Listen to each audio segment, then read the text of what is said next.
A snake has entered the rainforest. Here I have 3 massive vivariums, which represent 3 biodiverse biomes of a tropical rainforest. Pandora, a rainforest floor vivarium, Orchidia, a treetop vivarium, and Hydromeda, a wetlands vivarium. Each of these vivaria have their unique set of life, but are actually connected to one another via glass bridges. It's been an incredible multi-year biological journey of discovery so far. But the creatures of our rainforest have no idea their home is about to be changed forever with the coming of a predator I've been patiently waiting to add in.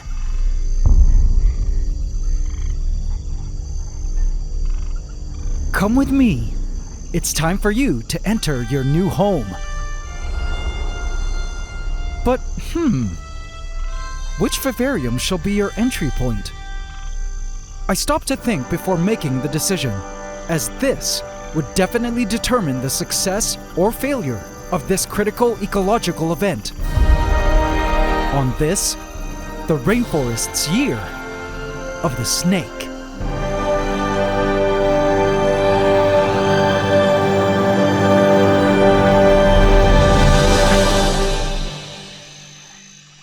Please subscribe to my channel and hit the bell icon. Welcome to the AC fam. Enjoy. Valentino, my senior green tree python, gazed into Arcadia, a tree world just within reach, separated by 2 panes of glass that he had the pleasure of watching develop over the past year since its creation. It was the 1-year anniversary of the moment a 2-part promise was made between him and I was excited to finally fulfill the first part of my 2-part promise soon. He waited patiently with a hungry stomach.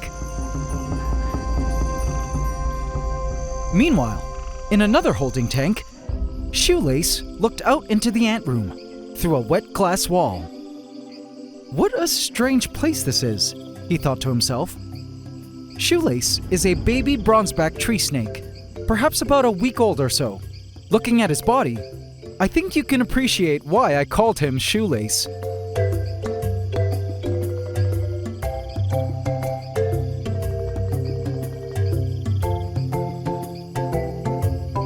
Stunning colors. He's actually quite tiny, about half a centimeter in width at his thickest section, and that head is only about a centimeter long. Welcome to the ant room, Shoelace. I think you'll love where you're about to go. Now these snakes are native to where I live, and I often see them winding through the trees in the forest above the creek in my yard. Based on online sources, they feed on frogs, lizards, and sometimes bird hatchlings from nests. But this snake was tiny, and there wasn't much to choose from in our forest that would fit into that small mouth. It was time to find out if our rainforest had food it could eat in order to survive. But guys, viewer discretion is advised. Over the past few weeks, Hydromeda had been welcoming a fleet of new members to its land area. A baby froglet, measuring just 1 centimeter in length, stood perfectly still in the moss. It was one of the hundreds of tadpoles in Hydromeda that had developed into its next stage of life as a tiny frog living on land.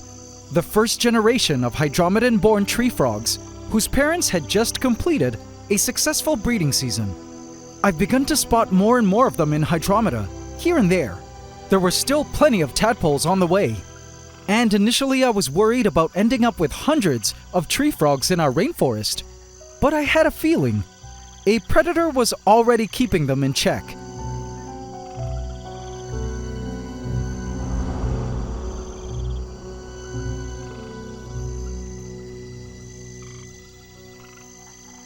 Shortcake, our resident Pac-Man frog, was hanging out in the mosses below.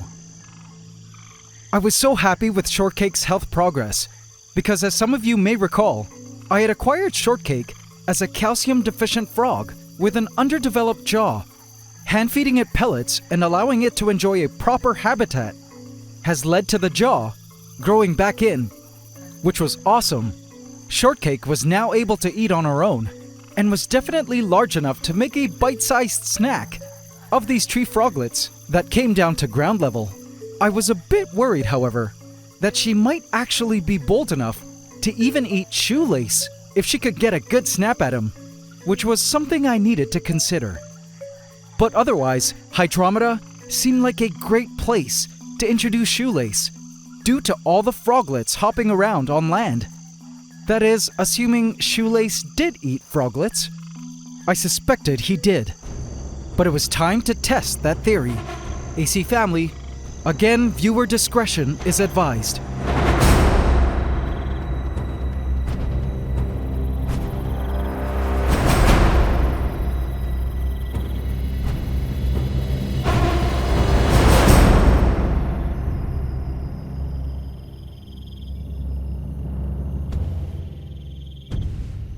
A baby froglet stood on the wet paper towel. I caught this little one from my yard, not one of our Hydromeda natives. I wanted to see if baby Shoelace here, who as an adult would eat adult tree frogs, would have a taste for these baby froglets. If not, we would have to test other prey options. But I had a suspicion it was no coincidence that the bronzeback tree snake's hatchling season corresponded perfectly with the tadpole froglet season in my area. Just a note, these tree snakes must eat live prey and will not feed on dead or pre-killed prey.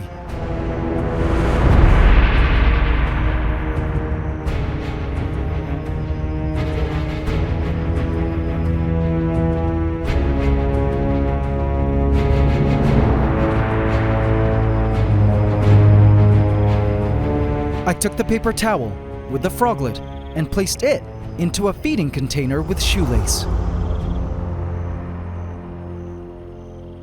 And just like that, the froglet was in.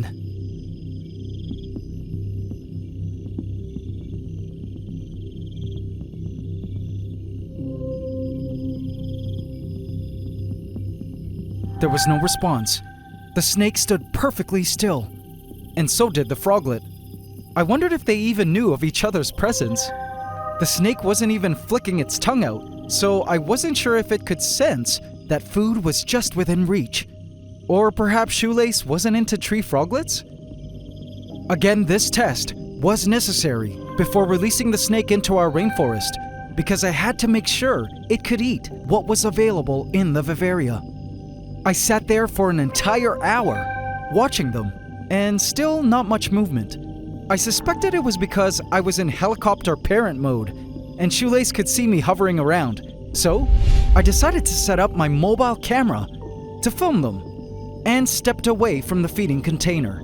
If Shoelace was too shy to eat, perhaps this would be a more comfortable feeding environment. I think you guys will be surprised to see what I filmed up ahead.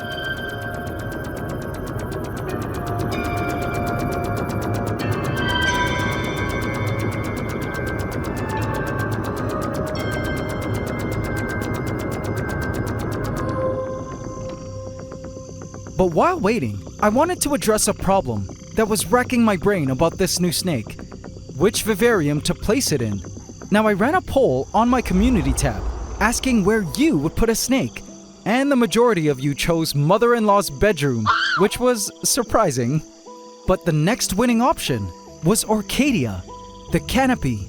Now, I suspect most of you had Valentino in mind when voting, and indeed, his big moment and my promise to him is coming up. But let's go to Orcadia now and discuss this option. For Shoelace, a treetop world would be the most obvious option to place a tree snake, right? But let's cover what's living up here that he could eat. Basically, there's a ton of prey insects up here, but Shoelace won't eat them. There have been adult tree frogs up here, but whether or not some of the froglets have made their way up to Orcadia is still questionable. I haven't seen any. But every now and then, I will see these baby geckos.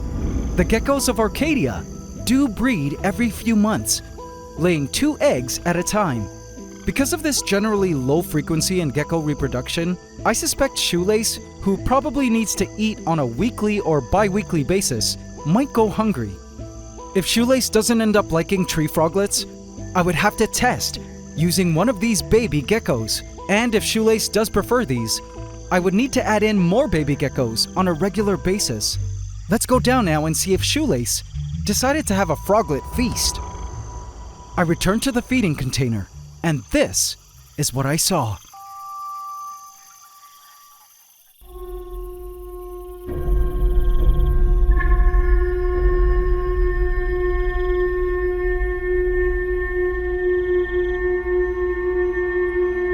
The froglet was gone, with a mini poop left behind. Man, it was eaten! Great job, Shoelace! Now we knew that Shoelace ate froglets, and we could proceed to place him into Hydromeda. I checked Shoelace for the lump caused by the froglet in his stomach.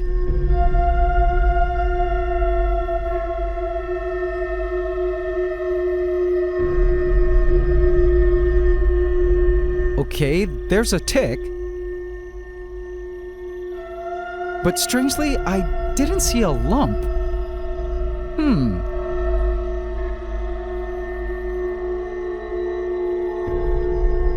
I checked the footage on my mobile, and this is what I saw.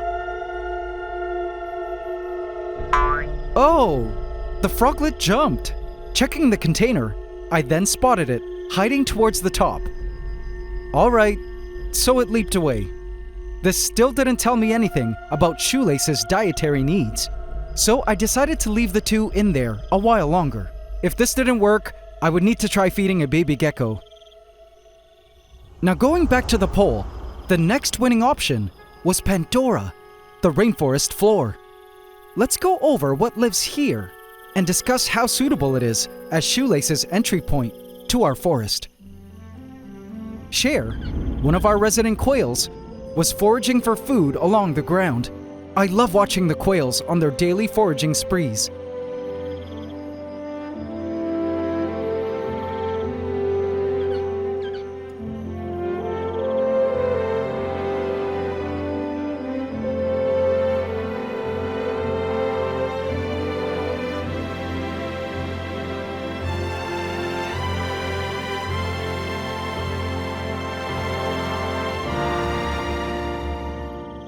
I actually get quite a kick out of watching them scratch through the soil as they look for food, especially worms. I was a bit concerned that Shoelace might look like a large worm to them. Again, something to consider. Now, though these birds are too big for Shoelace to eat, even as an adult, I suspect if they ever nest and lay eggs, their babies might be a sustainable food source for Shoelace. At night, we have Jay-Z, one of the two chubby frogs, and the adult geckos who live here, but both are too large for Shoelace to eat right now. Not sure if there are baby geckos or froglets here at the moment, but there might be. Either way, I'm sure no matter where we put Shoelace, he'll use his tongue to travel to the vivarium in which he can find food. Now, if only we could find out what food he... Ah! My heart jumped into my throat when I spotted the froglet and Shoelace side by side. What possessed the froglet to jump down to floor level? I was now thinking Shoelace had been chasing this froglet around this whole time. I watched wide-eyed as the two stood perfectly still, next to each other. I mean, this was it. If Shoelace didn't eat the froglet now, it definitely didn't eat froglets. I noticed that Shoelace was actually moving closer and closer to the froglet in tiny increments. The suspense was crazy. The froglet then made the mistake of moving. Ah! Shoelace knew for sure now that this froglet was alive. I was afraid to look, but also couldn't look away.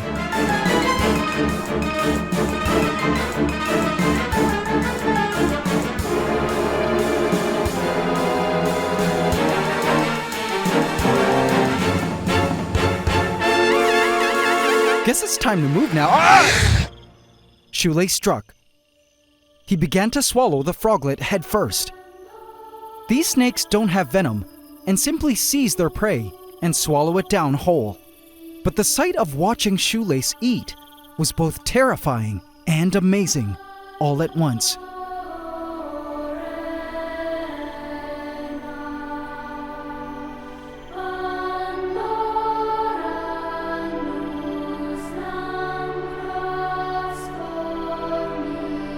Eventually, Shoelace worked the froglet into his throat, and using neck muscles, as well as some strategic twisting, I watched him work the froglet down his body, forming the lump I was looking for earlier.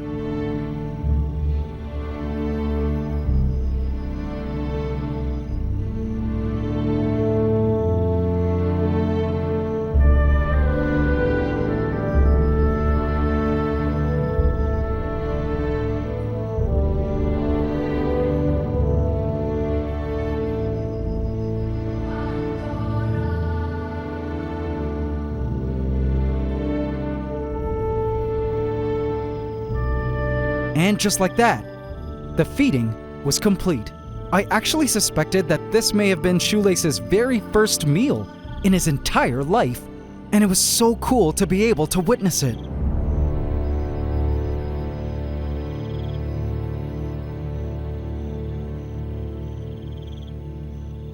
Shoelace looked completely satiated, having just fulfilled his very purpose on the planet, which was to be a predator. It was time for Shoelace to seek out a place to bask so he could digest in peace. He was eager to head out of here, which meant it was time for me to make a decision. Orchidia, Pandora, or Hydromeda? The answer here was obvious.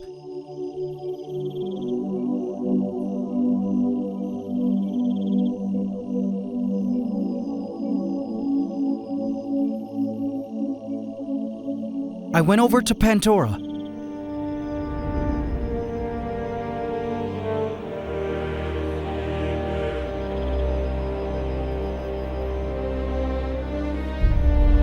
And explained to the birds that they had better be nice to the new guest that would be moving in.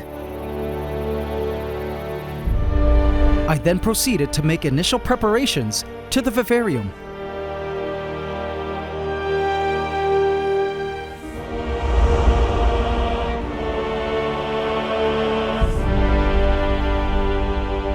By adding a thick layer of leaf litter.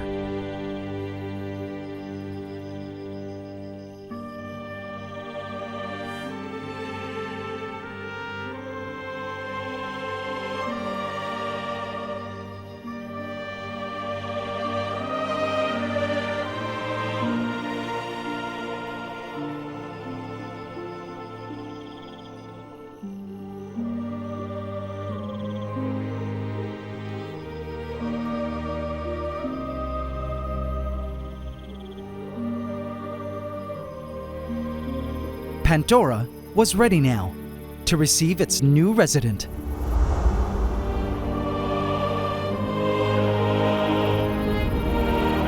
I headed over to Hydromeda. Shortcake, I have a new home for you. Come with me, babe.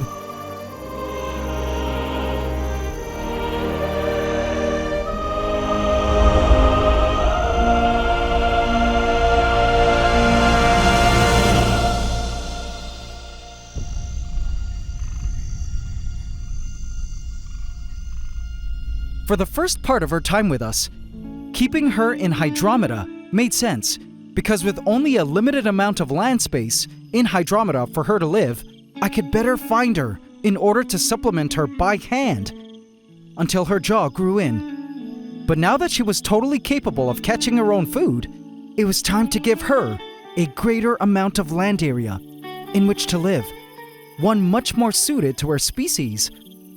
I opened Pandora and placed Shortcake into her new home.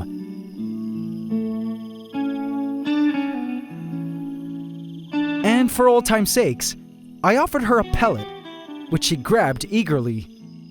After this, she no longer needed me to feed her, as she could now catch her prey from the forest. And with a thick layer of leaf litter around, she could conceal herself much better than she ever was able to in Hydromeda.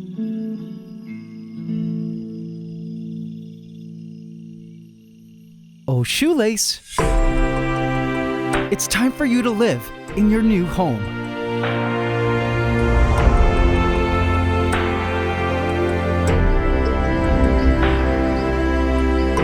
I placed Shoelace carefully onto the mossy hill.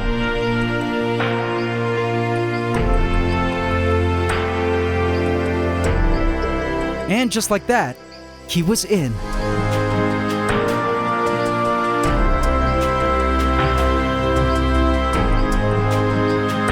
He looked around Arcadia, bewildered. He didn't know it yet, but it was just full of a ton of tiny frogs everywhere for him to hunt and eat. There were still many tadpoles also on the way, which would guarantee him food for at least the next few months. I was so happy to see him, our forest's very first snake, officially part of our rainforest family. In no time, he disappeared into the thick foliage of Hydromeda. I don't know how long Shoelace will be living in our rainforest, or if he'll choose to remain in Hydromeda. But if he follows the scent of his favorite prey, he'll definitely be sticking around for a while.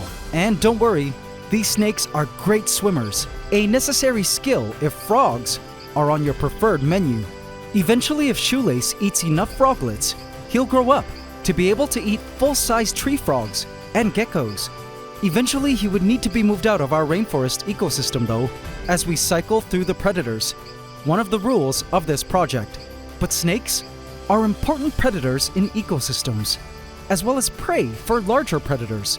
So I was happy that today our rainforest ecosystem grew that much more complete, with its very first snake to control its populations of froglets.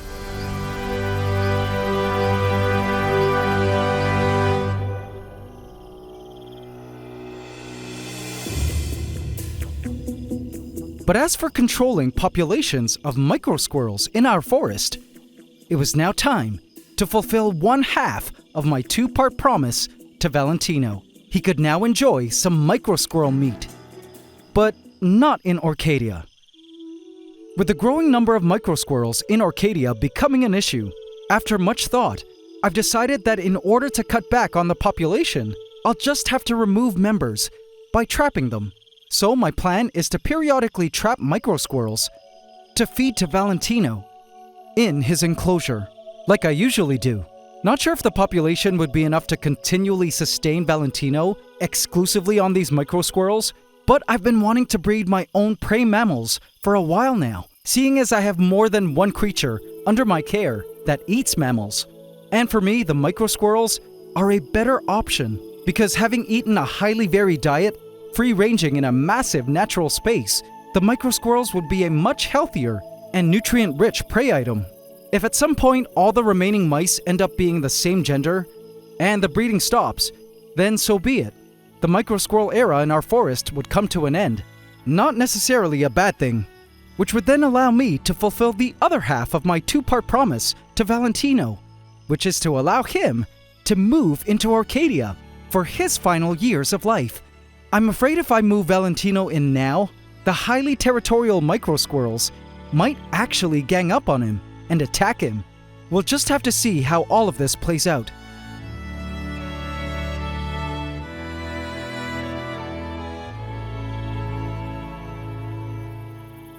I spun the wheel of Gaia to see what our next ecological event would be, and this is what it landed on.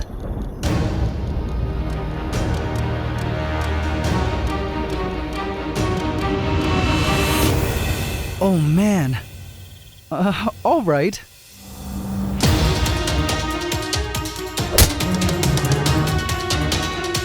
Vote in my community tab to affect this story